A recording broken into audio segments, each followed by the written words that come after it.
അൽഹംദുലില്ലാഹി വഹ്ദഹ വസ്സലാത്തു വസ്സലാമു അലാ മൻ ലാ നബിയ്യ ബഅദഹ. പ്രിയപ്പെട്ട സഹോദരങ്ങളെ, ഇന്ന് നാം എല്ലാവരും വീട്ടിൽ അടങ്ങി ഒതുങ്ങിയിരിക്കുകയാണ്. പല വിധത്തിലുള്ള തിരക്കുകളിൽ നിന്ന് മാറി എല്ലാവരും വീട്ടിൽ തന്നെയാണ് ഈ കൊറോണ കാലം ചെലവഴിച്ചു കൊണ്ടിരിക്കുന്നത്. ഇവിടെ പ്രവാചകൻ സ്വല്ലല്ലാഹു അലൈഹി വസല്ലമയുടെ ധാരാളം വചനങ്ങൾ ഈ ഒരു കാലഘട്ടത്തിൽ ഏറ്റവും കൂടുതൽ ചർച്ച ചെയ്യപ്പെട്ടതായിട്ട് നമുക്ക് കാണാം. അത്തരം വചനങ്ങൾ ഒന്ന് പരിചയപ്പെടാൻ ഈ ഒരു അവസരം ഉപയോഗപ്പെടുത്തുകയാണ്. 10-11 വചനങ്ങൾ ഈ വിഷയവുമായി ബന്ധപ്പെട്ട് സമകാലിക പ്രാധാന്യമുള്ള വിഷയമെന്നുള്ള നിലക്ക് പല തരത്തിൽ ചർച്ച ചെയ്യപ്പെട്ടുകൊണ്ടിരിക്കുന്നതായിട്ട് നമുക്ക് മനസ്സിലാക്കാൻ സാധിക്കുന്നു. അതിലൊന്നാമത്തത് രോഗിയിൽ നിന്ന് അകലം പാലിക്കുക എന്നുള്ളതാണ്. 14 നൂറ്റാണ്ടുകൾക്ക് മുമ്പ് റസൂലുള്ളാഹി സ്വല്ലല്ലാഹു അലൈഹി വസല്ലം വ്യക്തമായ നിർദ്ദേശമാണ് ഈ ഒരു വിഷയത്തിൽ നൽകിയിരിക്കുന്നത്. അബൂ ഹുറൈറ റളിയല്ലാഹു അൻഹുവിൽ നിന്ന് ഉദ്ധരിക്കുന്ന ഒരു നബിവചനത്തിൽ ഇമാം ബുഖാരി ഉദ്ധരിക്കുന്നതായി നമുക്ക് കാണാം. ലാ യൂരിദന്ന മുംറിദുൻ അലാ മുസിഹ്. രോഗിയായ ഒട്ടകങ്ങളെ രോഗമില്ലാത്ത ഒട്ടകങ്ങളുടെ അടുത്തേക്ക് പറഞ്ഞയക്കരുത് എന്ന് റസൂലുള്ളാഹി സ്വല്ലല്ലാഹു അലൈഹി വസല്ലമ നിർദ്ദേശം നൽകുന്നു. രണ്ടാമതായി, ഇത്തരത്തിൽ പകർച്ചവ്യാധി നേരിടുന്ന ഭാഗങ്ങളിൽ നിന്ന് വിട്ടുനിൽക്കുക, അല്ലെങ്കിൽ ആ ഭാഗങ്ങൾ അടച്ചിടുക എന്നുള്ളത്, അതും പ്രവാചക വചനത്തിൽ നമുക്ക് കാണാം. ഇമാം ബുഖാരിയും ഇമാം മുസ്ലിമും ഉദ്ധരിക്കുന്ന ഉസാമത്ത് ബിൻ സെയ്ദ് റളിയല്ലാഹു അൻഹുവിൽ നിന്ന് ഉദ്ധരിക്കുന്ന വചനത്തിൽ നമുക്ക് കാണാം, അത്വാഊനു റിജ്സുൻ. പ്ലേഗ് അതൊരു അഴുക്കാണ്. ഫഇദാ സമിഅതും ബിഹി ബിഅർളിൻ. അതേതെങ്കിലും ഒരു നാട്ടിലുണ്ട് എന്ന് നിങ്ങൾ കേട്ടാൽ ഫലാ തഖ്ദമു അലൈഹി, നിങ്ങൾ ആ നാട്ടിലേക്ക് പോകരുത്. വഇദാ വഖഅ ബിഅർളിൻ വഅൻതും ബിഹാ. ഏതെങ്കിലും ഒരു നാട്ടിൽ അത് ബാധിച്ചിട്ടുണ്ട്, നിങ്ങളും അവിടെയാണുള്ളത് എങ്കിൽ ഫലാ തഖ്റുജു ഫിറാറൻ മിൻ, അതിൽ നിന്ന് നിങ്ങൾ ഓടിയൊളിക്കുകയും അകലുകയും ചെയ്യരുത്, അഥവാ അവിടെ തന്നെ തുടരണം എന്ന് പ്രവാചകൻ വ്യക്തമായ നിർദ്ദേശം നൽകുകയാണ്. മൂന്നാമതായി, വീട്ടിൽ അടങ്ങി ഒതുങ്ങിയിരിക്കുക, അഥവാ ഇന്ന് നമ്മൾ പറയുന്ന ക്വാറന്റൈൻ, മറ്റുള്ളവരുമായിട്ടുള്ള സംസർഗം ഒഴിവാക്കുക എന്നത്. ഉമ്മുൽ മുഅ്മിനീൻ ആയിഷ റളിയല്ലാഹു അൻഹയിൽ നിന്ന് നിവേദനം ചെയ്യുന്ന ഒരു വചനത്തിൽ നമുക്ക് കാണാം, ഇമാം അഹ്മദ് ഉദ്ധരിക്കുന്നതായിട്ട് ആയിഷ റളിയല്ലാഹു അൻഹ പറയുകയാണ്, സഅൽതു റസൂലുള്ളാഹി സ്വല്ലല്ലാഹു അലൈഹി വസല്ലം അനി തഊൻ. പ്ലേഗിനെ കുറിച്ച് ഞാൻ പ്രവാചകരോട് ചോദിച്ചു. ഫഅഖ്ബറനി, എന്നോട് റസൂലുള്ളാഹി പറഞ്ഞു തന്നു, ലൈസ മിൻ റജുലിൻ യഖഉ തഊൻ. ഏതെങ്കിലും ഒരാൾക്ക് അത് ബാധിച്ചു കഴിഞ്ഞാൽ അയാൾ ഫയംകുസു ഫീ ബൈതിഹി സ്വാബിറൻ മുഹ്തസിബൻ, അയാൾ പ്രതിഫലേച്ഛയോടുകൂടി അല്ലാഹുവിങ്കൽ നിന്ന് ക്ഷമ അവലംബിച്ചുകൊണ്ട് പ്രതിഫലേച്ഛയോടുകൂടെ അയാൾ നിലകൊള്ളുകയാണെങ്കിൽ, യഅലം, അദ്ദേഹം അറിയുകയും ചെയ്യുന്നു, അന്നഹു ലാ യുസീബുഹു ഇല്ലാ മാ കതബല്ലാഹു ലഹ്, അദ്ദേഹത്തിന് ബാധിക്കുന്നതെല്ലാം അല്ലാഹു അവന്റെ വിധിയിൽ കണക്കാക്കിയത് മാത്രമാണ് എന്ന വിശ്വാസത്തോടുകൂടെ ഒരാൾ കഴിഞ്ഞുകൂടുകയാണെങ്കിൽ ഇല്ലാ കാന ലഹു മിത്ലു അജ്രി ഷഹീദ്, അവന് ഒരു രക്തസാക്ഷിയുടെ പ്രതിഫലം ലഭിക്കുമെന്ന് പ്രവാചകൻ സ്വല്ലല്ലാഹു അലൈഹി വസല്ലം പറയുന്നു. അഥവാ ഒരു സമൂഹത്തെ രക്ഷിക്കുന്നതിന് വേണ്ടി സ്വന്തം ഉത്തരവാദിത്വം നിർവഹിക്കുന്ന ആൾക്ക് രക്തസാക്ഷിയുടെ പദവി ലഭിക്കുമെന്നാണ് പ്രവാചകൻ ഈ ഹദീസിലൂടെ നമുക്ക് പറഞ്ഞു തരുന്നത്. നാലാമതായി, ഭക്ഷണം മൂടിവെക്കാൻ വേണ്ടി പ്രവാചകൻ സ്വല്ലല്ലാഹു അലൈഹി വസല്ലമയുടെ കൽപ്പനയാണ് കൂടുതൽ ചർച്ച ചെയ്യപ്പെട്ടത്.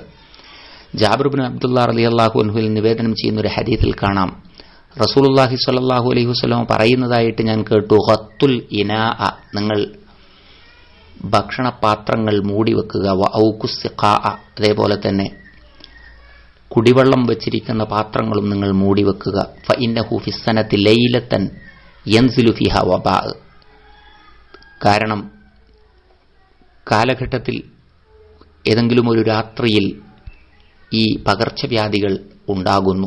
ലാ യമുറു ബി ഇനാഇൻ ലൈസ അലൈഹി ഖിതാ, മൂടിവെക്കാത്ത പാത്രങ്ങളുടെ അടുക്കലൂടെ അങ്ങനെയൊന്ന് സംഭവിക്കുമ്പോൾ ലൈസ അലൈഹി വികാ, അതിന് മൂടിയില്ല എങ്കിൽ ഇല്ലാ നസല ഫീഹി മിൻ ദാലിക്കൽ വബാ, അത്തരത്തിലുള്ള പകർച്ചവ്യാധികൾ അതിലൂടെ വരും എന്ന് സ്വഹീഹ് മുസ്ലിമിൽ നമുക്ക് കാണാം. അതേപോലെ അഞ്ചാമതായിട്ട് ഈ വിഷയത്തിൽ ചർച്ച ചെയ്യപ്പെട്ട ഒരു ഹദീസാണ് കൈ കഴുകുന്നതുമായി ബന്ധപ്പെട്ട് റസൂലുള്ളാഹി സ്വല്ലല്ലാഹു അലൈഹി വസല്ലമയുടെ നിർദ്ദേശം. അബൂ ഹുറൈറ റളിയല്ലാഹു അൻഹുവിൽ നിന്ന് ഉദ്ധരിക്കുന്ന ഹദീസിൽ നമുക്ക് കാണാം, പ്രവാചകൻ പറയുന്നു, ഇദസ്തൈഖല അഹദുകും മിൻ നൗമി, നിങ്ങളിൽ ആരെങ്കിലും ഉറക്കത്തിൽ നിന്ന് എഴുന്നേൽക്കുകയാണെങ്കിൽ ഫല്യഗ്സിൽ യദഹു ഖബല അൻ യുദ്ഖിലഹാ ഫീ വളൂഇഹി, നിങ്ങളുടെ വുളു എടുക്കാനുള്ള വെള്ളത്തിലേക്ക് നിങ്ങളുടെ കൈകൾ ഇറക്കുന്നതിന് മുന്നോടിയായിക്കൊണ്ട് നിങ്ങൾ അതിനെ ശുദ്ധി വരുത്തുക, കഴുകുക, വൃത്തിയാക്കുക. ഫൈന അഹദകും ലാ യദ്രി ഐന ബാതത് യദഹു, ഉറക്കിൽ എവിടെയാണ് നിങ്ങളുടെ കൈകൾ ഉണ്ടായിരുന്നത് എന്ന് നിങ്ങൾക്ക് അറിയില്ലല്ലോ. ഇത് ഇമാം ബുഖാരിയും മുസ്ലിമും ഉദ്ധരിക്കുന്ന ഹദീസാണ്. ആറാമതായി ഈ ഇത്തരത്തിലുള്ള രോഗബാധയുണ്ടായ ആളുകളിൽ നിന്ന് അകലം പാലിക്കലാണ്. അബൂ ഹുറൈറ റളിയല്ലാഹു അൻഹുവിൽ നിന്ന് തന്നെ ഉദ്ധരിക്കുന്ന ഹദീസിൽ നമുക്ക് കാണാം, റസൂലുള്ളാഹി സ്വല്ലല്ലാഹു അലൈഹി വസല്ലം പറയുന്നു, ഫിർറ മിനൽ മജ്സൂം, കുഷ്ഠരോഗം ബാധിച്ച ആളിൽ നിന്ന് അകൽച്ച പാലിക്കുക. കമാ തഫിറു മിനൽ അസദ്, എപ്രകാരമാണോ ഒരു സിംഹത്തെ കണ്ടാൽ ഓടിപ്പോകുന്നത്, അത്തരത്തിൽ അദ്ദേഹത്തിൽ നിന്ന് അകൽച്ച പാലിക്കുക. ഇമാം ബുഖാരി ഉദ്ധരിക്കുന്ന ഹദീസാണ്. ഏഴാമതായി ഇത്തരത്തിൽ രോഗം ബാധിച്ച ആളുകൾ ആൾക്കൂട്ടങ്ങളിൽ പങ്കെടുക്കാതിരിക്കുക എന്നുള്ളതാണ്. ഷരീദ് ബിൻ സുവൈദ് സഖഫി റളിയല്ലാഹു അൻഹുവിൽ നിന്ന് നമുക്ക് ഇമാം മുസ്ലിം ഉദ്ധരിക്കുന്നതായിട്ട് കാണാം. അദ്ദേഹം പറയുകയാണ്, കാന ഫി വഫദി സഖീഫ്, ഇതിന്റെ സംഘത്തിൽ ഒരാളുണ്ടായിരുന്നു, റജുലുൻ മജ്സൂം, അദ്ദേഹം ഒരു കുഷ്ഠരോഗിയായിരുന്നു. അതറിഞ്ഞപ്പോൾ ഫഅർസല ഇലൈഹി നബിയ്യു സ്വല്ലല്ലാഹു അലൈഹി വസല്ലം ഒരു ദൂതനെ അദ്ദേഹത്തിലേക്ക് അയച്ചു. എന്നിട്ട് പറഞ്ഞു, ഇന്നാ ഖദ് ബയഅനാക്, നാം നിങ്ങളുടെ ബൈഅത്ത് സ്വീകരിച്ചിരിക്കുന്നു, ഫർജ, ആയതിനാൽ നിങ്ങൾ മടങ്ങിപ്പോകണം, അഥവാ സംഘത്തിൽ വന്ന് ചേരരുത് എന്ന് പ്രവാചകൻ സ്വല്ലല്ലാഹു അലൈഹി വസല്ലം വിലക്കിയതായിട്ട് നമുക്ക് കാണാം. എട്ടാമതായി ഈ പ്രതിരോധ പ്രവർത്തനങ്ങളിലുള്ള പ്രയത്നമാണ്, അഥവാ ഇതിനുവേണ്ടി മരുന്ന് കണ്ടുപിടിക്കാനുള്ള ഒരു പ്രോത്സാഹനം. അതുമായി ബന്ധപ്പെട്ടുകൊണ്ട് പ്രവാചക വചനം ജാബിർ ബിൻ അബ്ദുല്ലാ റളിയല്ലാഹു അൻഹുവിൽ നിന്ന് നിവേദനം ചെയ്യുന്ന ഹദീസിൽ നബി സല്ലല്ലാഹു അലൈഹി വസല്ലം പറയുന്നു, ലികുല്ലി ദാഇൻ ദവാ, എല്ലാ രോഗത്തിനും ഔഷധങ്ങളുണ്ട്. ഫൈദാ ഉസീബ ദവാഉദ്ദാ, രോഗത്തിൻ്റെതായ മരുന്ന്, കൃത്യമായ മരുന്ന് ലഭിച്ചു കഴിഞ്ഞാൽ ബറഅ ബിഇദ്നില്ലാഹി അസ്സ വജല്ല, അല്ലാഹുവിന്റെ അനുമതി പ്രകാരം അവന് രോഗമുക്തി നേടാൻ സാധിക്കുന്നു എന്ന്. അതേപോലെ തന്നെ ഈ വിഷയകമായി അബ്ദുല്ലാഹ് ബിൻ മസ്ഊദ് റളിയല്ലാഹു അൻഹു നിവേദനം ചെയ്യുന്ന ഒരു ഹദീസിൽ കാണാം, പ്രവാചകൻ സ്വല്ലല്ലാഹു അലൈഹി വസല്ലം പറയുന്നു, ഇന്നല്ലാഹ അസ്സ വജല്ല ലം യൻസിൽ ദാഅൻ ഇല്ലാ വഖദ് അൻസല മഅഹു ദവാഅ, അല്ലാഹു ഒരു രോഗത്തെയും ഇറക്കുന്നില്ല ആ രോഗത്തിന് മരുന്നുകൂടെ ഇറക്കാതെ. ജഹിലഹു മിൻകും മൻ ജഹില, നിങ്ങളിൽ അത് അറിയാത്ത ആളുകൾക്കറിയില്ല. വ അലിമഹു മിൻകും മൻ അലിമ, അറിയുന്നവനത് മനസ്സിലാകുകയും ചെയ്യും എന്ന് ഇമാം അഹ്മദ് ഉദ്ധരിക്കുന്ന ഹദീസിൽ നമുക്ക് കാണാം. ഒമ്പതാമതായിട്ട് ഒരു രോഗാണുവിനും പകരാനുള്ള കഴിവ് അതിൻ്റെ പ്രകൃതത്തിലില്ല, മറിച്ച് അത് ഒരു സൃഷ്ടിയാണ്.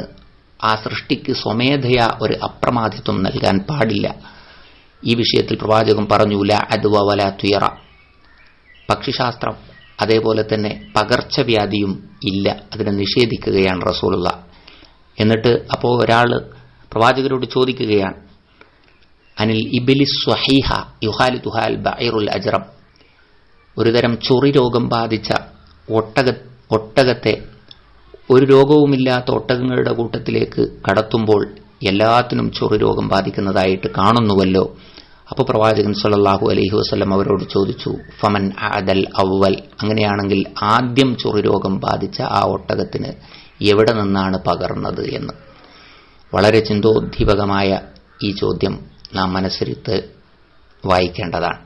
ഇമാം മുസ്ലിം ഉദ്ധരിക്കുന്ന ഹദീസിൽ അത് നമുക്ക് കാണാൻ സാധിക്കും.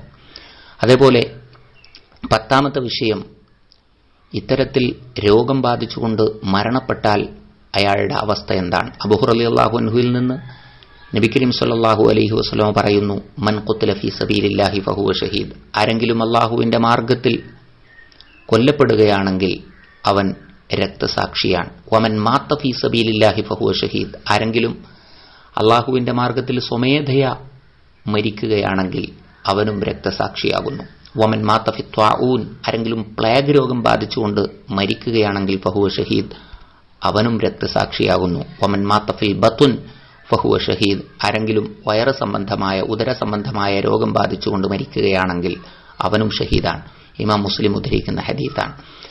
11 അവസാനമായിട്ടുള്ള കാര്യം, ഈ കാര്യങ്ങളെല്ലാം തന്നെ ഒരു മുഅ്മിനിനെ സംബന്ധിച്ചിടത്തോളം എത്തരത്തിലായിരിക്കും എന്ന്. ഇങ്ങനെ അവന് ബാധിക്കുന്ന എല്ലാ വിഷയങ്ങളിലും മൊത്തത്തിൽ പ്രവാചകൻ സല്ലല്ലാഹു അലൈഹി വസല്ലം പറയുന്നു. സുഹൈബ് റളിയല്ലാഹു അൻഹു നിവേദനം ചെയ്യുന്ന ഹദീസിൽ പ്രവാചകൻ പറയുന്നതായിട്ട് കാണാം, അജബല്ലി അംരിൽ മുഅ്മിൻ, മുഅ്മിനായ ഒരു മനുഷ്യന്റെ കാര്യം അത്ഭുതകരം തന്നെ. ഇന്ന അംറഹു കുല്ലഹു ഖൈർ, അവന് ബാധിക്കുന്നതെല്ലാം അവന് അനുഗ്രഹമാണ്, നന്മയാണ്. വലൈസ ദാക ലി അഹദിൻ ഇല്ലാ ലിൽ മുഅ്മിൻ, ഒരു മുഅ്മിൻ, ഒരു സത്യവിശ്വാസിക്കല്ലാതെ മറ്റൊരാൾക്കും ഇത്തരത്തിൽ ഒന്ന് സംഭവിക്കുകയില്ല. ഇൻ അസ്വാബതുഹു സറാഉ, അവന് വല്ല സന്തോഷവും ലഭിക്കുകയാണെങ്കിൽ ശക്കറ, അവൻ അല്ലാഹുവിനെ സ്തുതിക്കുന്നു. ഫകാന ഖൈറല്ല, അത് അവന് ഗുണകരമായി തീരുന്നു. വൈൻ അസ്വാബതുഹു ലറാ, അവന് വല്ല പ്രയാസവും ബാധിക്കുകയാണെങ്കിൽ സ്വബറ, അവൻ അതിൽ ക്ഷമ അവലംബിക്കുന്നു. ഫകാന ഖൈറല്ല, അതും അവന് ഗുണകരമായി തീരുന്നു. ഇമാം മുസ്ലിം ഉദ്ധരിക്കുന്ന ഹദീസാണിത്. സഹോദരങ്ങളെ, ഇത്തരത്തിൽ ഏതൊരു മതത്തിനാണ്, ഏതൊരു ആദർശത്തിനാണ് ഇത്ര വ്യക്തമായ നിലയിൽ 14 നൂറ്റാണ്ടുകൾക്ക് മുമ്പ് പ്രവാചകൻ മുഹമ്മദ് മുസ്തഫ സല്ലല്ലാഹു അലൈഹി വസല്ലം വഹയിന്റെ അടിസ്ഥാനത്തിൽ, അഥവാ അള്ളാഹുവിങ്കിൽ നിന്ന് ലഭിക്കുന്ന ഉത്ബോധനങ്ങളുടെ അടിസ്ഥാനത്തിൽ സംസാരിച്ച ഈ സംസാരങ്ങളെക്കാൾ വ്യക്തമായി ഇത്തരത്തിൽ ഉത്തരാധുനികമായിട്ടുള്ള രോഗങ്ങൾക്കും മറ്റുമുള്ള നിർദ്ദേശങ്ങൾ നൽകാൻ സാധിക്കുന്നത്? ഒരൊറ്റ ആശയങ്ങൾക്കും അത് സാധിക്കുന്നില്ല എന്നുള്ളതാണ് സമകാലിക അനുഭവങ്ങളിൽ നിന്നും നമുക്ക് മനസ്സിലാക്കാൻ സാധിക്കുന്നത്. റസൂലുള്ളാഹി സ്വല്ലല്ലാഹു അലൈഹി വസല്ലം പറഞ്ഞതെല്ലാം സത്യമാണ് എന്ന് ഒന്നുകൂടെ ബോധ്യപ്പെടുന്നതാണ് ഈ കൊറോണക്കാലം എന്നുകൂടെ നമ്മൾ മനസ്സിലാക്കുക. അല്ലാഹു സുബ്ഹാനഹു വ തആല കാര്യങ്ങളെല്ലാം യഥാവിധി മനസ്സിലാക്കാനും ഉൾക്കൊള്ളുവാനും നമുക്കെല്ലാം തൗഫീഖ് നൽകി അനുഗ്രഹിക്കുമാറാകട്ടെ. അല്ലാഹു ഈ വ്യാധിയിൽ നിന്നും നമുക്കെല്ലാം പെട്ടെന്ന് തന്നെ ഒരു രക്ഷയും സമാധാനവും നൽകി അനുഗ്രഹിക്കുമാറാകട്ടെ. ഇതിൽ മരിച്ചുപോയ എല്ലാ ആളുകൾക്കും അല്ലാഹു ഷഹാദത്ത് നൽകി അനുഗ്രഹിക്കുമാറാകട്ടെ. റബ്ബനാ ആതിനാ ഫിദ്ദുനിയ ഹസന വഫിൽ ആഖിറതി ഹസനത വഖിനാ അദാബന്നാർ. അസ്സലാമു അലൈക്കും വറഹ്മത്തുള്ളാഹി വബറകാതുഹു.